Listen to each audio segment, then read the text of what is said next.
This is a sad day, but it brings back an incredible amount of good memories. Today, America and the world, in my view, lost a remarkable leader. He was a statesman and humanitarian. And Jill and I lost a dear friend.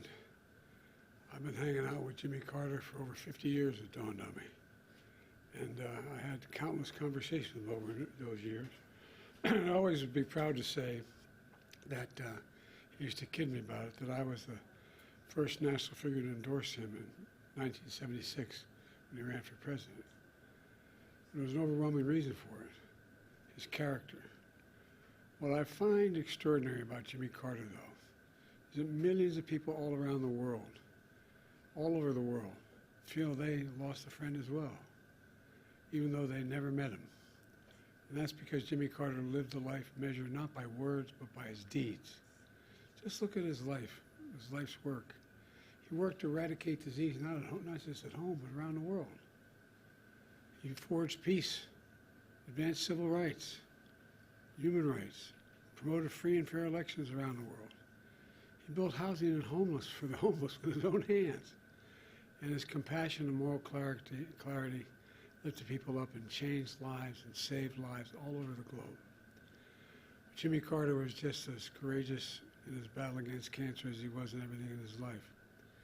Cancer was a common bond between our two families, as with many other families.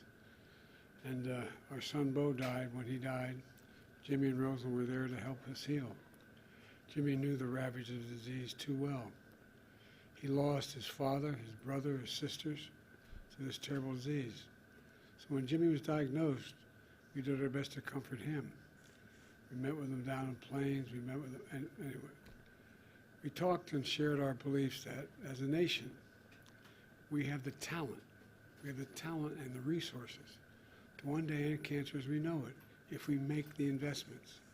He believed that like I do. I'll always cherish having seen Jimmy and Rosalynn Carter together. Theirs was a love affair of the ages. While we'll miss them both dearly, I do take some solace in the kids were saying it, that they're united once again. We're going to remain forever in our hearts, but they're together again. The entire Carter family, on behalf of the world, the whole nation, we send our whole heartfelt sympathies and gratitude. Our gratitude for sharing President Carter with us for so many years. You know, Jimmy Carter stands as a model of what it means to live a life of meaning and purpose, a life of principle, faith, and humility. His life dedicated to others. You know, he was like my dad. He thought that, he said, Joey, a job's about a lot more than a paycheck. It's about dignity, your dignity. About being able to look your kid in the eye and say, honey, everything's going to be okay. He believed, as I do, and many as you do, that that's absolutely possible. It's within our grasp to do that. It's not that hard.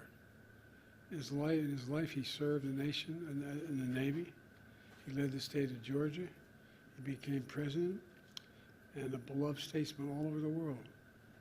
But to know his core, you need to know he never stopped being a Sunday school teacher at that Baptist church in Plains, Georgia. Today's world, some look at Jimmy Carter and see a man of a bygone era. With honesty and character, faith and humility, it mattered. But I don't believe it's a bygone era. I see a man not only of our times, but for all times. Someone who embodied the most fundamental human values we can never let slip away. Although sometimes it seems like it is. Or we may never see his like again. We'd all do well to try to be a little more like Jimmy Carter. You know, my mom, you've heard me say this before, used to say, bravery lives in every heart, and someday it'll be summoned. Every time it was summoned, he stepped up. Every time, politically, personally, morally. And, you know, everything. The one thing I admired most about him, he thought and believed, and he really did believe this, and I do as well, that everybody deserves an even shot. No guarantees, just a shot. Everybody deserves a shot. And, you know, he gave an awful lot of people a chance. So, as I said, I was an admirer, I consider myself a friend. Kept in touch with him, and his son, I was going to tell you a story his son told me, but that'd be inappropriate. Maybe he'll tell you, but about I think he's happy. I think he's happy with Rosalynn. So. Mr. President, as you think about your post-presidency, is there anything about Jimmy Carter's time after leaving office that inspires you for the years ahead? Yeah, never give up hope. Never give up hope. I mean it from the bottom of my heart.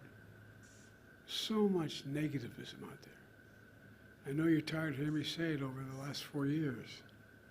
But folks, there's nothing beyond our capacity. Nothing beyond our capacity. If we do it together. And I mean it. I mean it. And he believed it. Sir, what is your fondest memory of Jimmy Carter?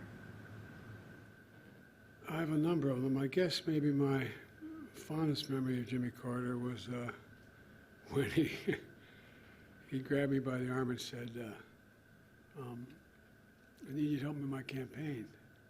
And I said, I've only been around a couple years, Mr. Governor. He said, no, it'll make a difference. I said, I'm not sure it will. He said, no, it will.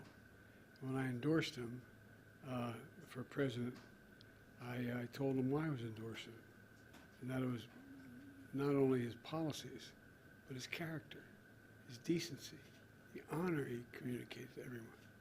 And but he was also very, very, he and Rosalynn were very kind to Jill and me when we lost our son, Bo. They were there for us. And I don't know, it's,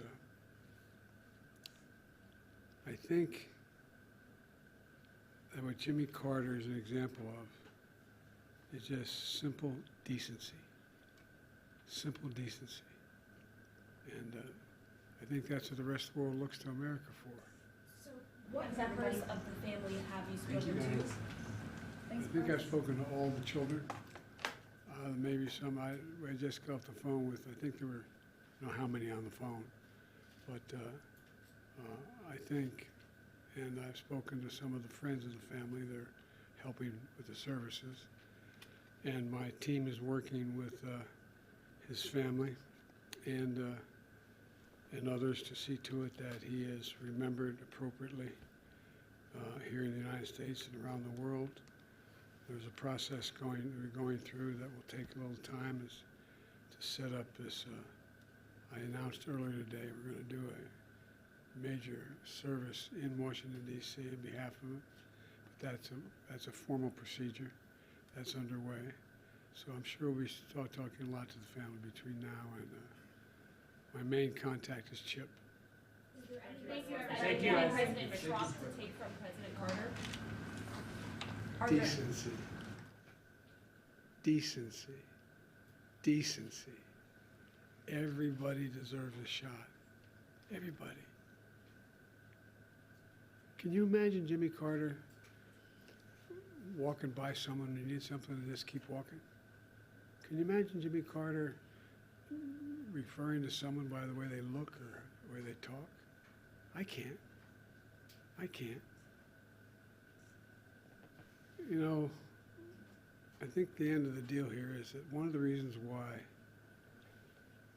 we're looked to by the rest of the world, for the bulk of our nationhood, we've laid out what our values are. We've said what we believe. It's not just in the Declaration, we hold these truths to be self-evident, but there's a feeling. The rest of the world looks to us. And he was worth looking to. Well, thank you very much. Appreciate it. Thank you.